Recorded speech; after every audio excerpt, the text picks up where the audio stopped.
आज 2 मार्च और मात्र 6 दिन अब रह गए हैं। तो बीएड वाले जो है बिल्कुल भी परेशान ना हों। एनसीटी अधिनियम 2025 लागू होने जा रहा है। आज 2 मार्च हो चुका है, मात्र 6 दिन रह गए हैं इसके बाद शेष। इन 6 दिनों के बाद किसी भी दिन एनसीटी जो नया अधिनियम लेकर के आई है, एनसीटी अधिनियम 2025, उसको लागू कर देगी। अगर आपने अभी तक इसको नहीं देखा, नहीं पढ़ा, नहीं जानते हैं तो आप इसका मतलब है कि कुम्भकर्ण की नींद में सोते रहते हैं। खैर, तो एनसीटी की वेबसाइट पर जाइए, वहाँ से डाउनलोड कीजिए, इसको देखिए, समझिए। थोड़ा संक्षेप में हम बता देते हैं। और आज की जो बातचीत हुई है वो मृतक आश्रित अनुकंपा से रिलेटेड है, वो भी बीएड हैं, इसलिए बीएड से रिलेटेड सारी बातचीत हुई है। और बीएड पूरे भारत में मान्य होने जा रहा है, सभी राज्य में मान्य होने जा रहा है। 8 मार्च के बाद जिस दिन भी एनसीटी अधिनियम 2025 लागू हो जाएगा, सभी राज्यों में बीएड लिया जाने लगेगा, मान्य हो जाएगा। तो अब जो है सिर्फ बीएड रहेगा, 4 वर्षीय, 2 वर्षीय, 1 वर्षीय, सभी स्तर के शिक्षक भर्ती में यही बीएड ही लिया जाएगा। जो डीएलएड है, डीएड है, बीटीसी है, बीएसटीसी है, या इस तरह के जो भी कोर्सेज हैं, ये सारे डिप्लोमा अब बंद किए जा रहे हैं। तो अब इनमें एडमिशन नहीं होगा। जो लोग कर चुके हैं बस उन्हीं को मौका आगे भविष्य में मिलेगा। तो ये अधिनियम लागू हो जाएगा, सभी राज्य में लागू होगा। जहाँ जहाँ बीजेपी है खास तौर पे उनको विशेष लाभ तुरंत मिल जाएगा, और जहाँ बीजेपी नहीं है वो लोग थोड़ा दिक्कत करते हैं। जैसे राजस्थान में हुआ था तो सुप्रीम कोर्ट तक गया मैटर, कोई बात नहीं। तो जहाँ कहीं भी अन्य पार्टियां हैं, ये बार बार बताते हैं, समझाते हैं कि वो थोड़ा समस्या खड़ा करते हैं, लेकिन कोई बात नहीं, जहाँ जहाँ बीजेपी है उनके लिए कोई दिक्कत नहीं है। तो ये बात हो गई कि 6 दिनों यानी 1 हफ्ते के बाद एनसीटी अधिनियम 2025 लागू हो जाएगा। पीडीएफ डाउनलोड करके पढ़ लीजिए। अगर नहीं डाउनलोड कर पा रहे हैं, नहीं मिल रहा है आपको, तो सामने व्हाट्सअप नंबर है, मैसेज कीजिए। टेलीग्राम का ग्रुप लिंक दे देंगे, टेलीग्राम पर हमने डाल दिया है, और व्हाट्सअप में भी डाले हैं, क्योंकि व्हाट्सअप में जो पहले से लोग हैं उन्हीं को वो मिलेगा। नए लोग ग्रुप ज्वाइन करते हैं तो उनको नहीं दिखता है, लेकिन टेलीग्राम में ऐसा नहीं है। आप जब ग्रुप ज्वाइन करते हैं तो पहले के भी जो चीज़ें शेयर की गई हैं वो आपको दिखती रहती हैं, इसलिए टेलीग्राम पर से आप डाउनलोड कर सकते हैं। अगर टेलीग्राम लिंक से नहीं ज्वाइन हो रहा है तो आप सर्च कर लीजिए, टेट पास ऑल के नाम से है, टीपीए के नाम से मिल जाएगा। तो नंबर सामने है, उसको सेव कर लीजिए पीके सर के नाम से, ठीक है। तो जो आज बातचीत हुई है ये मृतक आश्रित हैं, और बहुत सारे जो है गलतफहमी इनको थे, भ्रम में थी। ये बीएड की हुई हैं, टेट सीटेट वगैरह पास हैं, लेकिन नियमों की जानकारी न होने के कारण अभी तक इनको स्पष्ट कुछ भी नहीं था। कौन सा बीएड, कौन सा टेट, कब क्या नियम बदले, कुछ भी नहीं पता होने से ये अपने आप को टेट पास मान रही थी प्राइमरी का। लेकिन ये टेट पास सर्टिफिकेट रखते हुए भी टेट पास नहीं है। क्यों? क्योंकि जो सर्टिफिकेट इनके पास है जिस समय का है, उस वक्त बीएड प्राइमरी में वैलिड ही नहीं था, तो वो सर्टिफिकेट इनके किसी काम का नहीं है। तो कोशिश करना है कि फिर से पास कर लेना है। अगर नहीं होता है तो इसको हम लगा करके ट्राई करेंगे, लेकिन उसको कोशिश करना है कि लगाना ना पड़े जो इनवैलिड है। तो जिस समय जो नियम रहे हैं उस समय आप टेट सीटेट पास कीजिए, और उसके बाद वो टेट सीटेट लगा करके नौकरी लीजिए। जैसे 11 अगस्त 2023 को सुप्रीम कोर्ट ने ऑर्डर दिया, उसके बाद जो भी बीएड वाले टेट सीटेट पास कर रहे हैं वो सर्टिफिकेट मान्य नहीं होगा। अब जब एनसीटी अधिनियम 2025 लागू हो जाएगा, उसके बाद जो भी टेट सीटेट पास करेगा बीएड वाला वो मान्य रहेगा। तो आजीवन होना एक अलग चीज़ है। आजीवन मतलब वैलिडिटी, जो आप वैलिड जो सर्टिफिकेट आपके पास होगा, वो पास वाला सर्टिफिकेट वो कभी भी एक्सपायर नहीं होगा। आजीवन का ये मतलब होता है। टेट सीटेट आजीवन हो चुका है 2021 में, तो इसको भी लेकर बड़ी कन्फ्यूजन थी इनको। तो जो लोग टेट या सीटेट पास हैं बीएड वाले, वो देख लें कब कब क्या नियम रहे हैं, और उसको देखने के बाद जो है, अगर जिस समय वैलिड नहीं था उस समय पास हैं तो फिर से पास कर लें। ये मृतक आश्रित अनुकंपा की बात कर रही थी। अब तक मेरे पास जितने कॉल आए थे सब लोगों ने बताया कि 5 साल का समय मिलता है, और ज़्यादातर मेरे पास कॉल यूपी से ही आए थे और ये छत्तीसगढ़ का कॉल है। उन्होंने बताया 3 साल का समय दिया गया है। अब वहाँ पर हो सकता है स्टेट गवर्नमेंट का पॉलिसी हो 3 साल का ही। खैर अभी इनके पास समय है 10 महीने, तो हमने इनको समझाया है पूरा सारी चीज़ें। और हर कक्षा में शिक्षक योजना लागू होने जा रहा है, हर राज्य में हो रहा है। जितने भी पद खाली हैं सारे भरे जाएंगे। जो छत्तीसगढ़ में विवाद है 3000 शिक्षकों का, वो उनको भी नियुक्ति मिल जाएगा। जो डीएलएड डीएड हैं, जो बीएड वाले हैं, उनको भी मिल जाएगा वापस से नियुक्ति, लेकिन प्रोसेस फिर से नया स्टार्ट होगा, क्योंकि जिस समय नियुक्ति हुई थी वो उस समय बीएड वैलिड ना होने के कारण वो इनवैलिड था। तो जो आप लोग लिख रहे हैं कमेंट में समायोजन समायोजन, हाँ वैसा ही कुछ होगा। तो चलिए आपको सुनाते हैं पूरी बातचीत, बड़े ध्यान से सुनिएगा और समझिएगा कि कहाँ क्या क्या चीज़ें बदल गई हैं, डिटेल में चर्चा हुई है और हर चीज़ पर नज़र रखिए। अब सभी स्कूलों में टेट सी टेट पास ही लोग पढ़ा पाएंगे। ये नियम कड़ाई से लागू होने जा रहा है, अभी कल के अखबार में आ चुका है। अगर आप प्राइवेट में पढ़ाते हैं, आप गवर्नमेंट संविदा पढ़ाते हैं, शिक्षा मित्र हैं, अनुदेशक हैं, अतिथि शिक्षक हैं, नियोजित शिक्षक, अगर आप टेट या सी टेट नहीं पास हैं तो आप नहीं पढ़ाएंगे, क्योंकि 31 मार्च 2025 के बाद अब ऐसे लोग जो है नहीं लिए जाएंगे, प्राइवेट से भी निकाले जाएंगे और संविदा पर कहीं है तो उनको रिन्यूअल नहीं किया जाएगा। तो नियमों को जानिए, समय के साथ चलिए, अपने आप को अपडेट रखिए। अगर आप समय के साथ नहीं चलेंगे तो आप जो है आउटडेटेड हो जाएंगे। पर डे अखबार पढ़िए, तरह तरह के माध्यमों से सूचनाएं एकत्रित कीजिए, अपडेट रहिए। अपना जीवन भी जीना है और साथ में इन सारी चीज़ों से अपडेट भी रहना है। बहुत सारे परिवर्तन हो रहे हैं, तेज़ी से दुनिया बदल रही है, इसलिए सब कुछ जानना बहुत ज़रूरी है। हम लगातार एक चीज़ और बता रहे हैं, चैट जीपीटी आप लोग मोबाइल में प्ले स्टोर से डाल लीजिए। शॉर्ट में आप हमारे जाएंगे चैनल पर तो कौन सा चैट जीपीटी डालना है वो हमने बताया है, उसको डाल लीजिए। आपकी वो हेल्प करेगा। आपको कोई लेटर लिखना है, आप स्कूल में पढ़ाते हैं, प्रश्न पत्र तैयार करना है, आपको लेसन प्लान बनाना है, आपका कोई टेक्स्ट कुछ मैटर है उसको टाइप करना है, वो सारी हेल्प करेगा, बहुत सारे कामों करेगा। आप उससे कुछ भी पूछेंगे उसका जवाब देगा। आप उससे बोल कर भी बात कर सकते हैं, आप उससे लिख कर के भी चैट कर सकते हैं, ठीक है। तो चैट जीपीटी जरूर से डाल लीजिए। और किसी तरह कोई दिक्कत हो, समस्या हो तो सामने नंबर है, वो नंबर सेव कर लीजिए पीके सर के नाम से। आप कभी मैसेज कर सकते हैं व्हाट्सएप पर। वॉइस कॉल नहीं आना चाहिए, सॉरी व्हाट्सएप पर वॉइस रिकॉर्डिंग नहीं आना चाहिए और बार बार मैसेज नहीं करना है, डिस्टर्ब नहीं करना है। नंबर सेव कर लीजिए, कॉल पर बात करना चाहें कर सकते हैं, बार बार कॉल नहीं करना है। जब आपका कॉल रिसीव हो तब बात हुआ, कभी ऑफ मिलेगा, कभी रिंग जाएगी नहीं उठेगा, तो ऐसा नहीं कि डिस्टर्ब करना है बार बार कॉल करके। नंबर सेव कर लीजिए, ठीक है। तो चलिए, और चैनल को सब्सक्राइब कर लीजिएगा अगर नए हैं तो, और अन्य साथियों को भी वीडियो शेयर कर दिएगा। जितने भी मृतक आश्रित अनुकंपा हैं उनसे रिलेटेड वीडियो है ये, तो उनको खास तौर पे शेयर कीजिएगा। और बीएड वालों के लिए है ये वीडियो, तो सारे बीएड वालों को ये वीडियो शेयर कर दीजिए। जहाँ भी व्हाट्सएप ग्रुप, टेलीग्राम ग्रुप में हैं आप या फेसबुक ग्रुप में हैं, उनको शेयर कर दीजिए। चलिए सुनाता हूँ आपको पूरी बातचीत, बड़े ध्यान से सुनिएगा एक एक बात को, ठीक है। और जो लोग तैयारी कर रहे हैं वो भी ध्यान से सुन लेंगे। किताबों के बारे में थोड़ी चर्चा हुई है, कैसे क्या पढ़ना है वो सब चर्चा हुई है, तो ध्यान से सुनिएगा। आप सभी का स्वागत है आपके अपने YouTube चैनल टीपीए वर्ल्ड में। तो हेलो सर, नमस्ते। हाँ नमस्ते, कौन? मैं ज्योति बिंदु बोल रही हूँ सर, छत्तीसगढ़ से। हाँ बताइए।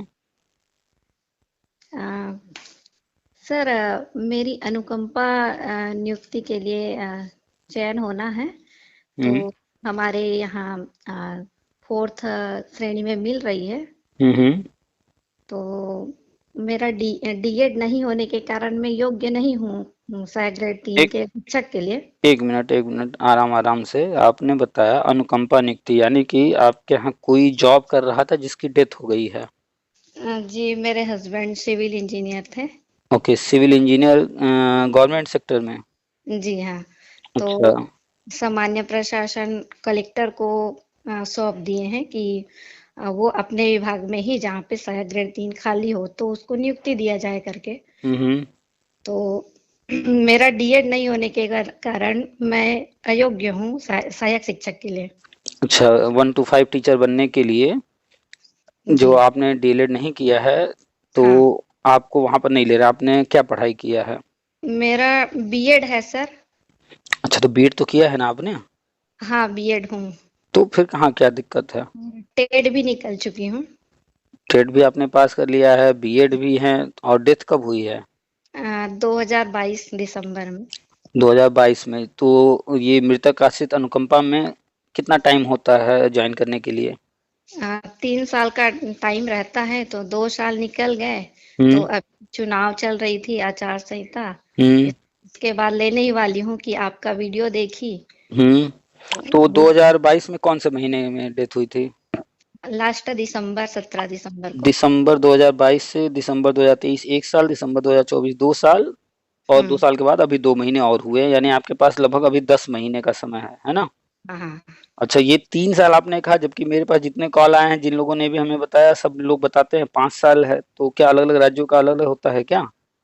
अब हमें तो 3 साल की वैलिडिटी है ऐसे बताए हैं सर, और चलिए हम। कोई बात नहीं, 3 साल है तब भी बहुत समय है, आपके पास लगभग 10 महीने हैं। सर, तो तो ये अधिनियम लागू होगा तो वो पूरे देश के लिए है, तो फिर वो राज्य इसको मान्य करेंगे क्या? छत्तीसगढ़ है ना आपका राज्य? जी हाँ। छत्तीसगढ़ में सीएम कौन है इस समय?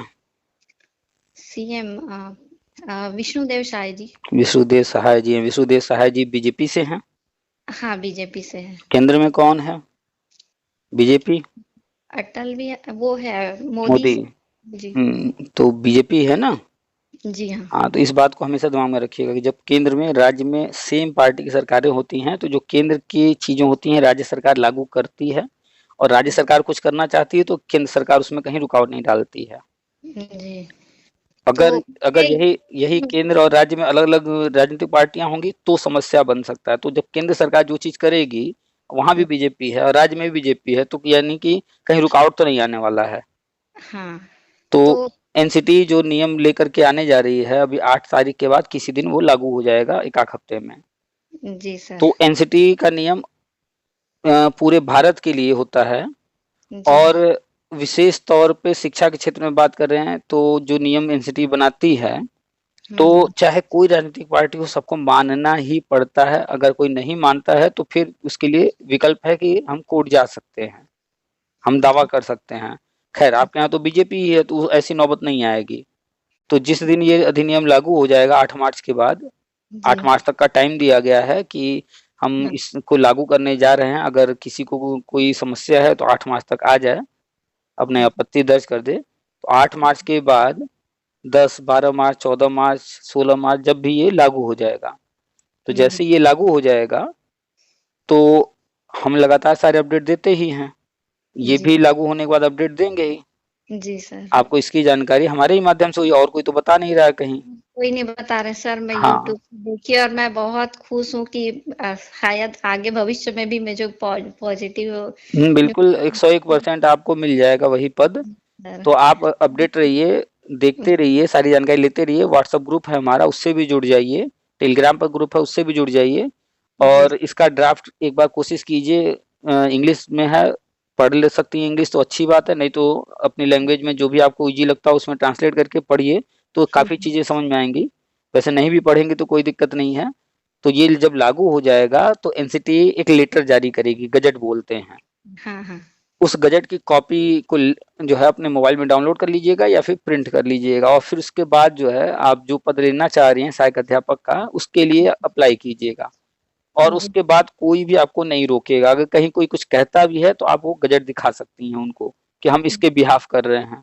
तो हम्म। अभी तो आपके पास 10 महीने हैं, और हम लोग बात कर रहे हैं इसी मार्च में ये लागू होने जा रहा है, तो बहुत समय है आपके पास, कोई जल्दी नहीं है। तो वो छत्तीसगढ़ में भी जल्दी लागू कर देंगे ना सर, कि वो होगा? एनसीटी, ये बताइए, 11 अगस्त 2023 को सुप्रीम कोर्ट ऑर्डर आया, तो जी। वो ऑर्डर जो है पूरे भारत में उसी डेट में लागू हो गया था ना।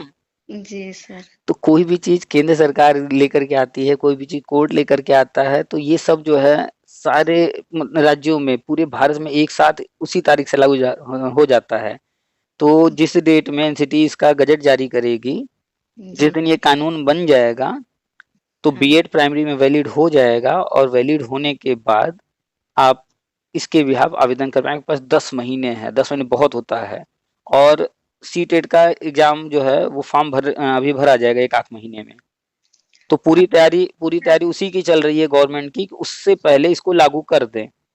सर मैं अपने सीजी वाला टेट पास हूँ, तो वो भी तो मान्य है ना? किस डेट में आपने पास किया था? मैं मगर 1 to 5 के लिए 2014 में पास की हूँ, और 6 to 8 के लिए 2016 में पास और की हूँ। बीएड कब किया था? बीएड 2012-13 है। चलिए, तो मतलब बीएड करने के बाद आपने 1 to 5 वाला 2014 में पास किया था? हाँ हाँ। नहीं तो 2014 वाला कैसे मान्य होगा? नहीं 2011 सर, में, वो मान्य आजीवन कर दिए है ना सर? एक मिनट, जी। आजीवन हो गया तो उसका आजीवन हो गया है ना, जो नियमतः सही है। तो 2011 में टीटी परीक्षा आया था और उसमें बीएड वालों को पहली बार और आखिरी बार मौका दिया गया था। उसके बाद जो भी टेट सी टेट हुए उसमें बीएड वाले एलिजिबल नहीं थे, फिर 2018 में हुए हैं। आप बता रही हैं 2014 में आपने पास किया ना? 1 to 5 का। हाँ, तो आजीवन तो हो गया है, हाँ। लेकिन नियमतः वो आपका सर्टिफिकेट ही इनवैलिड है, आप पास नहीं मानी जाएंगी।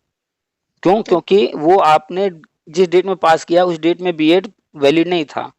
तो आपको अगर सहायक अध्यापक का पद लेना है तो जो सीटेट आने जा रहा है, जी। आपको जल्दी से जल्दी उसको पास करना पड़ेगा, ताकि ये जब अधिनियम लागू हो जाए उसके बाद वैलिड सर्टिफिकेट आपके पास हो जाए। उस तो सर्टिफिकेट को रखे रहिए, कहीं पर जब मौका फंसेगा तो काम उससे चलाइएगा चीजों को हैंडल करने के लिए, लेकिन हम्म। आपकी नौकरी उससे बच नहीं पाएगी, कभी न कभी रद्द हो जाएगी या हो सकता है मिले ही ना, क्योंकि वो इनवैलिड है आपके लिए।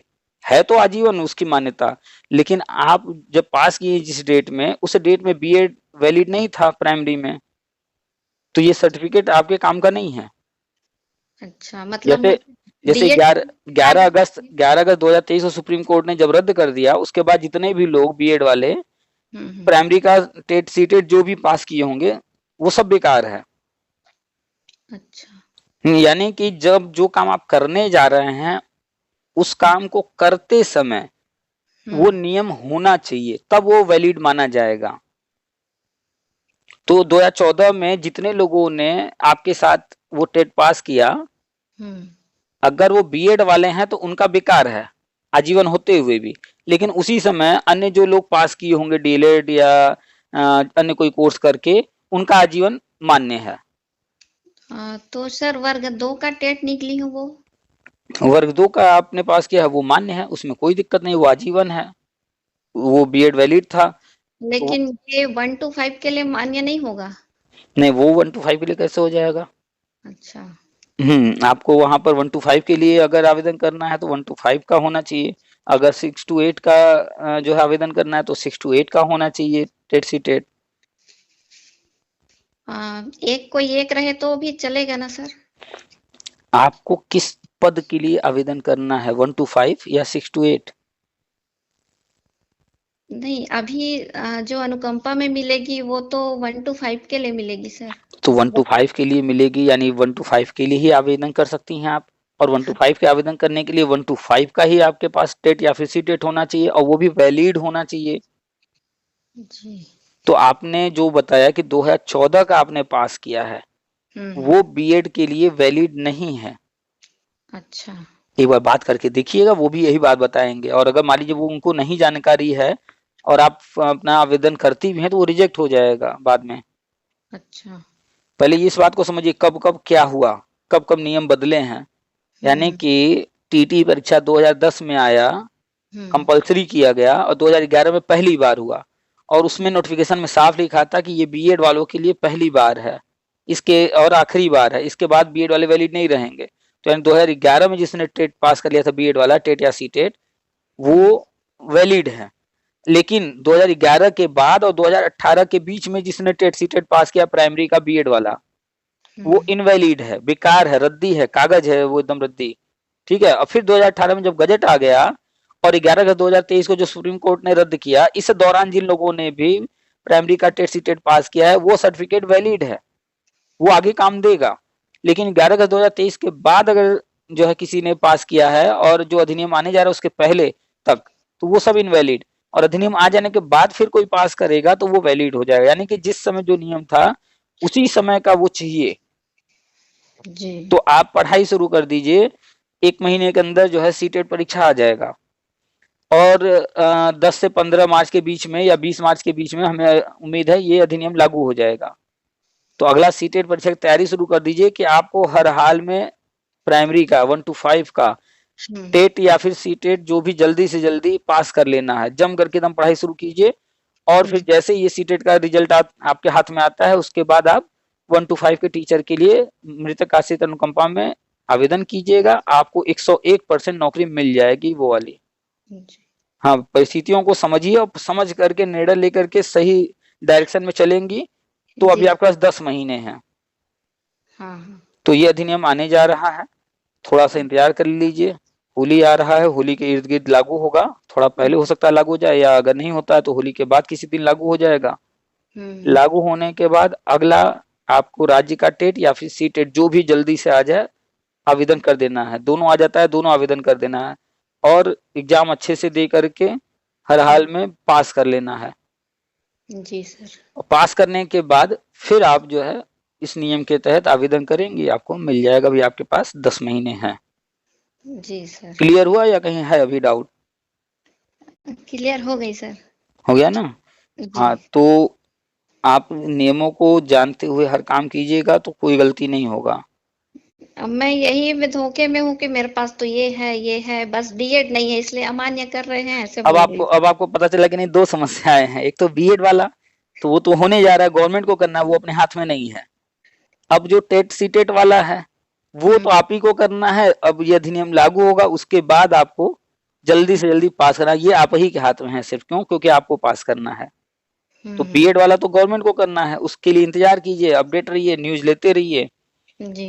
और सीटेट की तैयारी शुरू कर दीजिए, क्योंकि फॉर्म भरे जाएंगे एक आध महीने में और फिर एक आध महीने बाद जो है एग्जाम होगा। तो आपका समय कम है और पढ़ाई बहुत करना है। रिवाइज अच्छे से कीजिए, सब कुछ पढ़ा हुआ ही है, कुछ पहले दिक्कत आएगा नहीं।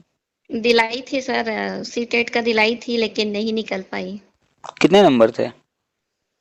लगभग हम ओबीसी में है तो 75 रहता है। नहीं नहीं, वो सीजीट का है। 80 या 82 ऐसे है 82 है। ओबीसी। जी। आपके कितने आए थे? आप मेरा 65 आया था। 65 आया था, यानी मान के चलिए कि 5-10 नंबर तो हाँ गलती से मिल गया होगा, क्योंकि नेगेटिव मार्किंग नहीं होता है तो आपने सारे रंग दिए होंगे।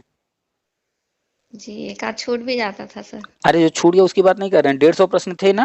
हाँ, 150 का था। अब 150 प्रश्न है, नेगेटिव मार्किंग नहीं है और हमें आ रहा है उसमें से जो, वो तो हम करेंगे ही, लेकिन जो नहीं आ रहा है, चूंकि कोई नंबर कटना है नहीं, हाँ तो कोई ना कोई तो सही होगा, ए बी सी। तो जो नहीं आ रहा है, चलो भाई सबका सी रंग देते हैं। अब उसमें से 5-10 ऐसे भी तुक्के में सही हो होंगे, कुछ ऐसा भी होगा कि ये वाला सही है, कि ये वाला, यही दोनों में से कोई है, कंफर्म नहीं हो रहा है, हमको ये वाला ज्यादा लग रहा है, रंग देते हैं। और इत्तेफाक से वही सही भी था, लेकिन आप श्योर नहीं थी, लेकिन रंग दी उसको और सही भी निकल गया, तो उसके भी नंबर मिल गए। तो कुछ नंबर तो तुक्के से मिले हैं। 65 नंबर अगर आपका आया है तो जी। आपके लिए ही नहीं कह रहे हैं, सबके लिए कॉमन सी बात है। अगर कोई कहता है कि मेरा 110 नंबर आया, तो 110 नंबर उसके अपने नहीं है, वो 10-20 नंबर तुक्का से आया होगा। जी हाँ। 5-10-15-20 नंबर तुक्के से मिल जाते हैं लोगों को। तो एक्चुअल में आप मान करके चलिए कि आपने 50 नंबर हासिल किया था, यानी कि अगर आपको 82 भी लाना है तो भी आप 30-35 नंबर पीछे हैं, 30-32 नंबर, है ना? तो आपको तैयारी जम के करना है और अब की बार 82 के लिए नहीं पढ़ना है, जी। अब की बार पढ़ना है 150 के लिए। ये भूल जाइए कि हम ओबीसी हैं। यही जी। मूर्खता सारे लोग करते हैं कि हम जनरल हैं, हम ओबीसी हैं, हम एससी हैं, हम एसटी हैं। जनरल हैं तो 90 चाहिए, ओबीसी एससी एसटी है तो 82 चाहिए, और जब पढ़ते हैं 2-4 नंबर भी कम हो गया तो भैया हम तो फेल हो गए। ज्यादा नंबर सोच के पढ़ना पड़ेगा सर, तभी आगे। हाँ, ये सोच करके पढ़ना है कि 150 प्रश्न आएंगे, हमें 150 प्रश्न के लिए पढ़ना है। अब 150 में 5-10-20 गलत भी हो जाएंगे, कोई बात नहीं, तब भी तो हम पास ही रहेंगे ना। हाँ, अब अगर हिंदी में या इंग्लिश में या आप जो भी लैंग्वेज लेती हैं उसमें 30 प्रश्न आ रहे हैं, तो 30 में आपको 30 सही करने की कोशिश करना है। पढ़ाई इतनी करनी है कि 30 के 30 सही हों। अगर गलती से 1-2 गलत हो जाए तो 1-2 नंबर कोई बात नहीं। अगर मैथ आपको उसमें 30 प्रश्न आ रहा है तो मैथ में आपको कोशिश करना है कि 30 के 30 सही हों। जी। तो जो मैथ आता है, मैथ रहता है ना, हाँ, मैथ्स रहता है। तो 30 नंबर का जो मैथ आता है वो सिर्फ क्लास 6 का मैथ रहता है, इससे ऊपर का पूछता ही नहीं है। तो मार्केट में RS अग्रवाल एक राइटर हैं, उनका नाम आपने शायद सुना होगा। मेरे पास है भी बुक उनकी। हाँ, तो क्लास 6 की उनकी मैथ की बुक कम से कम 10 बार पढ़ जाइए। जी। एक और नाम बता रहे हैं, एस चंद्र पब्लिकेशन, जी ये हाँ। एक पब्लिकेशन का नाम है, बहुत सारी किताबें छापता है। एस चंद्र पब्लिकेशन की भी किताब बहुत अच्छी किताब है, उनकी भी मैथ की क्लास 6 की बुक ले लीजिए, 2 किताब से पढ़िए, मजा आएगा, तैयारी अच्छी होगी। तो मैथ के लिए तो ये हो गया। इसका लैंग्वेज में क्या क्या रहता है आपका? मेरा हिंदी अंग्रेजी ही है सर। हिंदी और अंग्रेजी रहता है, तो हिंदी के लिए बात करेंगे। हाँ, मैं 1-2 साल पहले ही दिलाई थी। हम्म। और उसमें वो रहता है, कोई पोयम वाला रहता है, कोई गद्य हाँ पद्य गद्य वाला। पद्य। मैं कंफ्यूज हो गई सर कि किसको हल करना है, इस वजह से भी नंबर कम हो गई। नहीं तो ये चीज ध्यान रखना है हाँ। कि हमने कभी जीवन में कोई गलती किया, कहीं भी किया, जी। अब उस गलती को दोबारा गलत नहीं करना है। जी अगर हाँ। कोई एक ही गलती बार बार कर रहा है तो गलती नहीं कर रहा है, वो मूर्खता कर रहा है। तो इस बार गलती नहीं चाहिए, इतनी तैयारी करना है कि वो गलती अब दोबारा नहीं करेंगे, दूसरी गलती हो जाए कोई बात नहीं, गलती हाँ। तो हो ही जाता है किसी न किसी से, हर किसी से होता रहता है, लेकिन सेम गलती दोबारा नहीं होनी चाहिए। तो जी। गद्य पद्य वगैरह खूब अच्छे से तैयार कीजिए, मार्केट से किताब ले लीजिए, जो भी तैयारी करना है आपको उससे संबंधित जो जो किताबें हैं मार्केट में। और हम्म। हिंदी के लिए बहुत सारी किताबें हैं, ग्रामर पढ़ना है तो लुसेंट की किताब है, आपके पास कुछ किताबें होंगी भी, तो हाँ, अभी से लग जाइए। सारी किताब है। कौन सा किताब है आपका हिंदी अ, का? हिंदी का अपना छत्तीसगढ़ से हरिराम पटेल है। और कोई एक कोई भी किताब हो, सब किताब अच्छे होते हैं। हरिराम पटेल जी का है तो वो भी बढ़िया किताब है, पढ़िए। और भी किताब अगर कोई समझ में आ रहा है आपको तो उनको भी ले आइए, और राइटर का 2-4 किताबें पढ़िए, हाँ हाँ। क्योंकि सारे लोग एक ही बात लिखते हैं, कोई अलग थोड़ा ही लिखता है। हम्म। नाउन अगर संज्ञा कोई पढ़ा रहा है तो चाहे हम हरिराम पटेल जी का किताब पढ़े, चाहे लुसेंट पढ़े, चाहे कोई किताब पढ़े, संज्ञा तो सेम बताएगा ना वो सब, बस जी हाँ। अपना कहने का लिखने का तरीका अलग होगा। हाँ। हो सकता है कोई उदाहरण में जो है कहीं का नाम लिख रहा होगा तो कोई श्याम का नाम लिख रहा होगा, कोई सीता लिख रहा होगा तो कोई गीता लिख रहा होगा, नाम उदाहरण बदल सकते हैं, लेकिन जो फैक्ट है वो बदलता नहीं है, शब्द बदल जाते हैं बस। तो हिंदी के लिए भी लुसेंट या अन्य इस तरह की जो अच्छी किताबें हैं उनको लेकर के, या जो आपके पास किताबें रिवाइज कीजिए। मैथ के लिए सिर्फ क्लास 6 की मैथ पढ़ जाइए, और RS अग्रवाल एसचंद पब्लिकेशन 2 किताब लेके इनको 10 बार 20 बार सारे चैप्टर पढ़ जाइए, एक्सरसाइज सारे सॉल्व कर जाइए, उदाहरण भी उनका देखिएगा, चैप्टर पढ़िएगा भी, ऐसा नहीं कि बस क्वेश्चन सॉल्व कर रहे हैं। जी उसमें हाँ। जो चैप्टर को समझाया गया है, हाँ। पूरा जो चैप्टर है, थ्योरी थ्योरी भी पढ़िएगा। जी हाँ। तो मैथ हो गया, हिंदी हो गया, इंग्लिश के लिए इंग्लिश ग्रामर की कोई किताब पढ़ लीजिए। हम्म। लुसेंट की भी अच्छी किताब है, एक लुसेंट की आती है जनरल इंग्लिश करके, बड़ी सी मोटी सी किताब होती है। हम्म। ऑक्सफोर्ड की किताब है, लुसेंट वाली तो 300-400 की मिलेगी, ऑक्सफोर्ड की तो 50-60-70 रुपए की है। 2 हम्म। किताब बहुत अच्छी हैं।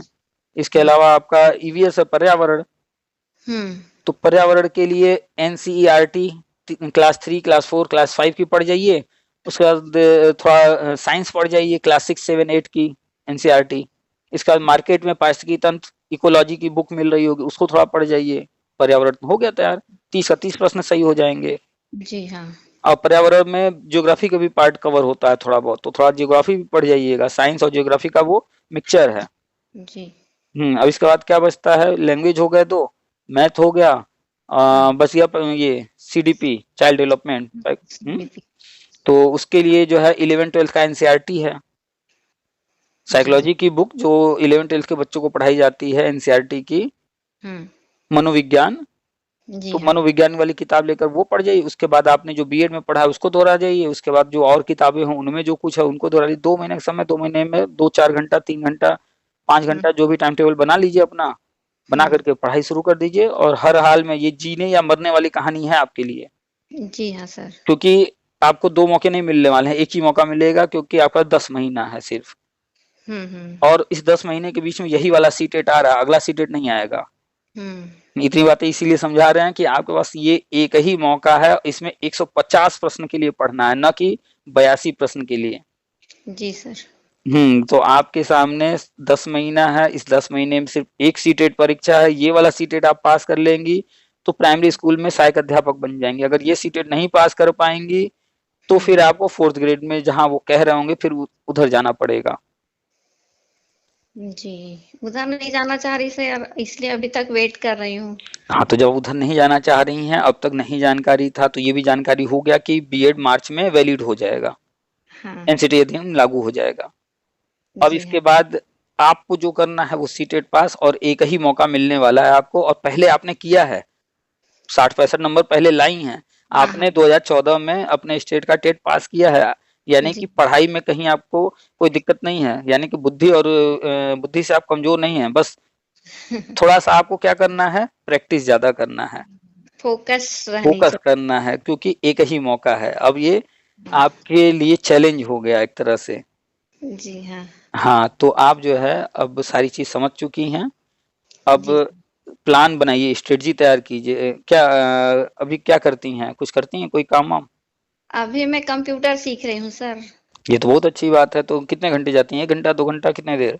1.5-2 घंटे हो जाता है सीखते। थियरी भी पढ़ाते होंगे और कंप्यूटर पर प्रैक्टिकल भी कराते होंगे? नहीं, मेरा पीजीडीसीए तो पहले से कर ली हूँ, तो मैं अभी बेसिक सीख रही हूँ। पीजीडीसी आपने कर लिया है, फिर बेसिक सीख रहे, पीजीडीसी का सर्टिफिकेट ली थी क्या सिर्फ? नहीं, मैं पढ़ा हुआ है पहले से, लेकिन मैं भूल गई हूँ। ये तो भूल जाता ही है। हाँ, कोई तो बात मैं नहीं। फिर से जा रही हूँ सीखने के लिए, अभी खाली हूँ करके, और मेरा 2 साल यूं ही निकल गया। तो इस चलिए, ये अच्छी बात है कि आप कंप्यूटर सीख रहे हैं, कंप्यूटर का समय है, अच्छी बात है, बैठे नहीं रहना चाहिए। तो इस शादी हो गई है? हाँ, मेरे 2 बच्चे हैं। तो फैमिली में है तो वो भी जिम्मेदारियां हैं, हाँ तो टाइम इतना निकाल पाना और सारी चीजें, सॉरी हम भूल गए, शादी पूछ रहे हैं, हस्बैंड की डेथ हुई आपने बताया ना? जी हाँ। सॉरी सॉरी सॉरी, हम ध्यान से उतर गया था। कोई कोई बात। बात नहीं। तो 2 बच्चे हैं, वो भी जिम्मेदारियां हैं, हाँ और पढ़ाई भी करना है। जी हाँ। तो बच्चे किस क्लास में हैं? अब मेरी बेटी 11th गई अभी, एग्जाम। 11th में, बड़ी है वो, दूसरी? बेटा है, वो 9th में है। बेटा भी 9th में, दोनों बच्चे बड़े हैं, यानी कि समझदार हैं। हाँ तो बच्चे समझदार हैं। जी छोटे बच्चे होते हैं तो थोड़ी समस्या होती है टाइम मैनेज करने में। बच्चे हाँ बड़े हैं, वो स्कूल जाते होंगे, तो वो टाइम आपका फ्री रहता होगा। हाँ तो बहुत सारी चीजें बच्चे भी, आप कहेंगे कि हमें पढ़ना है, ये जरूरी है, तो वो समझेंगे और आपको डिस्टर्ब भी नहीं करेंगे जब रहेंगे घर पर। तो टाइम रहता है, मैं पढ़ लूंगी सर, मैं पढ़ूंगी। टाइम टेबल बनाकर आपको पता होना चाहिए कि हमारे बच्चे स्कूल जाते हैं तो उस टाइम में हमें क्या क्या काम करना है, कब पढ़ाई करनी है, क्या पढ़ना है। जब घर पर बच्चे रहेंगे तब खाना बनाना है, अन्य काम करना है। तो उसी जी हिसाब से टाइम टेबल बनाइए, क्योंकि आपका समय कम है और हर हाल में 150 प्रश्न तैयार करना है। हाँ तो टाइम टेबल बना करके बुक्स एक जगह रख लीजिए, सारे जो जो पढ़ने हैं हर विषय के, जी फोकस हो करके पढ़ाई कीजिए। 150 में बड़े आराम से 110 120 नंबर ले आएंगी, कोई दिक्कत नहीं, आपने पहले पढ़ाई किया है। जी हाँ सर। ठीक है, और फिर कहीं कोई दिक्कत होगा तो मैसेज कीजिएगा, फिर जो जानकारी लेना होगा कहीं पर कुछ तो बता देंगे। हाँ ठीक है सर। ठीक है, और व्हाट्सएप ग्रुप में जुड़ जाइए, ताकि जो आगे ये गजट वगैरह आता है तो हम वो शेयर करेंगे जब, हाँ वो सब हाँ मिलता रहेगा। जी सर। ठीक है, और कुछ? और तो वही थोड़ा सा वो था सर कि अपने राज्य में लेंगे कि नहीं, ये नियम था, और मेरा टेट के बारे में तो पता नहीं था, मैं तो इस बारे में अनभिज्ञ थी कि मैं तो निकल चुकी हूँ, ये था। नहीं, अब बताइए कि अगर आप बात ना करती तो इस भ्रम में रहती कि आपने तो टेट पास किया है, बीएड वैलिड भी हो जाता, तो फिर आपके सामने जो है एक समस्या आ जाती। अब पता हाँ चलता कि टेट का फॉर्म तो भर गया, अब भरा ही नहीं जा रहा है, तो हाथ से मौका निकल जाता। नहीं सर, मैं ना अभी 2 साल वेस्ट कर दी, मेरे को डीएड कर लेना था, ये भी सोच रही थी। अच्छा। ये नियम बाद बाद में बन के आता है ना सर, शुरू नहीं से। नहीं, बार बार नियम नहीं बनते हैं। नियम जो विवाद का कारण था, वो कारण इसलिए बना कि जी। बीएड प्राइमरी के लिए था ही नहीं, डीएलएड डीएड यही था। हम्म। लेकिन जैसी जैसी जरूरत हुई तो बीएड को भी मौका दिया गया। तो जी जब जब बीजेपी आई तब तब वो मौके देती रही, लेकिन कांग्रेस इस चीज का विरोध हमेशा करती रही, तो कांग्रेस हर जगह समस्या खड़ी करती रही। तो अब हम्म इस विवाद को जड़ से ही खत्म कर रहे हैं। अब हम्म सिर्फ बीएड रहेगा, डीएलएड डीएड ये सारे कोर्स ही बंद कर रहे हैं। हम्म और अच्छी बात यह है कि केंद्र में भी बीजेपी, राज्य में भी आपके बीजेपी है, तो अब इस तरह की समस्या आनी ही नहीं है। और एनसीटी कोई नियम लागू करता है तो पूरे भारत में लागू होता है, तो एनसीटी नियम लागू करेगा तो पूरे भारत में हो जाएगा। और हम्म आपके यहाँ भी बीजेपी है, इसलिए कोई विवाद होगा ही नहीं। तो अब इसमें कहीं भ्रम की कोई स्थिति नहीं है कि कुछ अब ऐसा होना है कि हमें हम्म, सोचना पड़े कि डीएड करें या क्या करें। अब उस तरफ जाना ही नहीं है, समय भी नहीं है। जी तो अब आपको कंफर्म हो गया है कि बीएड वैलिड होने जा रहा है, मार्च में हो जाएगा। जी अगला सीटेट भरा जाएगा, आपको भरना है। और इसको हर हाल में पास करना है। जी। और घर पे लैपटॉप कंप्यूटर कुछ है? हाँ, लैपटॉप है ना सर। तो चले जाइएगा सीबीएसई के साइट पर, सीटेट का ओल्ड पेपर वहां से डाउनलोड कर लीजिएगा। जी। डाउनलोड करना आता ही होगा, कंप्यूटर सीख ही रही है, पहले भी की हैं, कोई दिक्कत नहीं है। हाँ, हाँ। बहुत कई सालों का पेपर है। उन पेपर्स को जरूर से सॉल्व कीजिएगा बार बार, जब जब मौका मिले, जी। तो उससे प्रैक्टिस होगा ना। हाँ। पेपर ढूंढना नहीं पड़ेगा, वही मिल जाएंगे, सारे पेपर एक साथ वहां डाले हुए हैं। जी सर। तो प्रैक्टिस करना है, पढ़ाई करना है, घर में मैनेज करना है, और हुँ। अपडेट भी रहना है, ताकि कोई मिस्टेक गलती से भी ना हो, क्योंकि समय कम है, इसी समय के अंदर सारी चीजें आपको हुँ। हासिल करनी है। जी सर। चलिए, और बताइए, कहीं कोई डाउट रह गया हो? डाउट अब नहीं है सर, अब मुझे पढ़ना ही है। चलिए, तो फिर आज से ही लग जाइए। फोन जी सर। रखने के बाद पहला काम टाइम टेबल बनाना है। जी सर। 2 टाइम टेबल बनता है, कोई भी पढ़ाई करना चाह रहा है उसको 2 टाइम टेबल बनाना होता है। एक हो गया 24 घंटे का टाइम टेबल, हम किस समय सोएंगे, किस समय पढ़ेंगे, किस समय काम करेंगे, इस जी। तरीके से कितने और कितने देर करेंगे। हुँ, और हुँ। फिर जो 24 घंटे का टाइम टेबल बना, उसमें जहां जहां लिखा गया होगा कि पढ़ाई के लिए ये समय होगा, तो जो हुँ, दूसरा टाइम टेबल बनेगा उसमें हम सातों दिन का टाइम टेबल बनाएंगे, उतने देर में जब जब पढ़ने का समय दिए हैं, हुँ। कितने देर कौन सा विषय पढ़ेंगे, कितना कौन सा विषय आधे घंटे पढ़ेंगे, कौन सा विषय सोमवार को पढ़ेंगे, कौन सा मंगलवार को पढ़ेंगे, हफ्ते में कितने दिन कौन सा विषय पढ़ेंगे, तो दूसरे टाइम टेबल में पूरे हफ्ते का बनाना पड़ता है। हुँ। तो इससे क्या होगा कि हम सारे सब्जेक्ट को इक्वल में डिवाइड कर लेंगे समय, तो सबको समय दे पाएंगे। जी। बहुत बार ऐसा होता है कि कुछ लोग जो है कुछ विषय को ज्यादा टाइम दे दी, क्योंकि उसमें मजा आ रहा है, उनको पढ़ने में अच्छा लग रहा है, कुछ विषय ऐसे होते हैं मन नहीं लगता है, उसको ज्यादा हुँ, टाइम नहीं देते हैं, तो फिर वहीं प्रॉब्लम हो जाती है। हुँ। भाई, अब हिंदी हिंदी कोई कितना भी अच्छा कर लेगा, 30 से ज्यादा नंबर तो नहीं ला सकता ना हिंदी में। हाँ, वो 30 का ही है। हाँ, तो इस अब हम हिंदी हमें अच्छा लगता है, हम आसान लगता है, हिंदी ही खूब पढ़ लें, तो उससे हमारा 30 से ज्यादा नंबर नहीं आने वाला। इसलिए हमको, जो उसमें 5 पार्ट हैं, पांचों जी। पार्ट को हमें बराबर समय देना होगा, हुँ, हुँ। तो लाभ मिलेगा। हाँ, बोलिए, क्या बोल रही थी? जी, कुछ नहीं सर। चलिए, तो फिर रखें। ये भी मैं दिला चुकी हूँ, सीटेट तो मेरे पास रखा है, और कुछ-कुछ न्यू बुक आई होगी तो वो मैं लेके आऊँगी और पढ़ना शुरू करूँगी सर। ठीक है, और हमारे चैनल पर बुक्स के बारे में एक हमने अलग से जो है बना करके डाला है, अगर बुक्स कुछ सजेशन चाहिए तो वो वीडियो देख लीजिएगा, उसमें बुक्स बताए जी। गए हैं। हाँ, अभी ठीक। आपको बताए भी हैं हम, तो वो हाँ। सब भी ठीक है। जी हाँ। चलिए, रखें फिर। जी सर, बहुत-बहुत थैंक यू सर। वेलकम।